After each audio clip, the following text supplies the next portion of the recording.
A Day in My Life as a Work from a Mom Solo Parent Edition. Good day everyone, here's another glimpse of my day wrapped in a 3-minute vlog. Pagising ko, welcome na ako nito mga alikabok sa kwarto. A reminder na matagal ko na itong hindi napagtuunan ng pansin dahil hinahanap ko muna ang sarili ko, and now, nahanap ako ng mga dumi rito sa kwarto. Ay very good.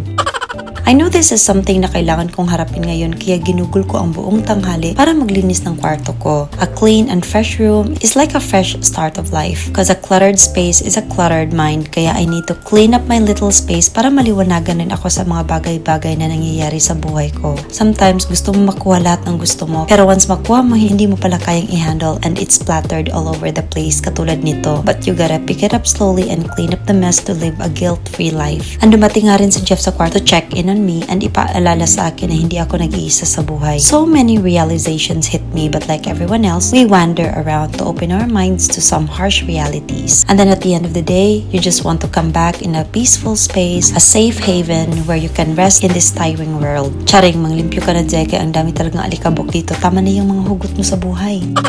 Huy, ganyan talaga kapag babae ka ba? Mayroong mga mood swings. Many times na you feel like pasan mo ang mundo at nakikita mo lang ay ang mga bagay na wala sa'yo, and you wanted to fill that void by looking for somebody else. Minsan din naisip mo na I don't care about anything and just think that life is not that serious, because in this game called life, nobody gets out alive anyway. Pero mahihimasmasan ka rin. Mood swing lang pala yan. Anyway, natanggal ko na rin yung mga alikabok dito at mga fur ni Cookie na bakas talaga na may aso ako dito sa bahay. So ayun, I got to organize my stuff like how I wanted to organize my life. After all, nobody wants their life to be messy all the time at gusto mo rin ayusin ang mga bagay-bagay. I also cleaned up my workspace and I'll just drop the link nitong mat na nilalagyan ko sa keyboard and mouse ko. And then for the wires naman dito sa workspace ko, may mga wires pa rin naman at nasa likod lang yan lahat. I'm still figuring out kung paano ko ma-organize yan, pero hindi naman siya gaano ka-messy, kaya pinabayaan ko na lang. Konti lang rin kasi ang gamit ko sa workspace ko and I wanted it that way. Lesser stuff, lesser to think about. I also practice under consumption kasi nga maliit lang yung space ko. Lesser stuff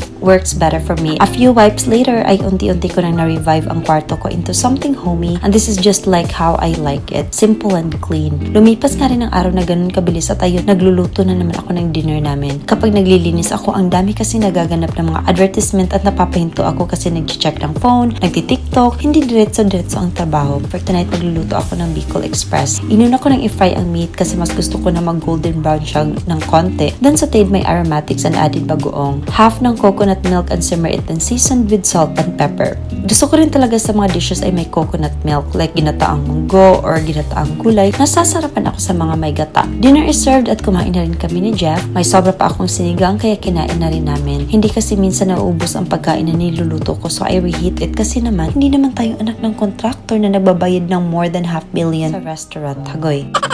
Tipid-tipid mo na pag may time kay hindi ba yan pinupulot ang pera, oy? Pinagtatrabahoan ba yan ng maayos? Sana kayo rin. Charing. An hour later, we decided to go out with my sister dahil matagal na rin kami hindi nakagala together sa gabi. So we needed a little night out. We went to a bar here in Cebu and I love the vibe here. Sunday na kami pumunta kasi mga tita naman kami sa Cebu. Ayaw namin ng masyadong maraming tao na nagpa-party. We got a few drinks and enjoyed the night, and that's all for today. Thank you so much for watching. Bye!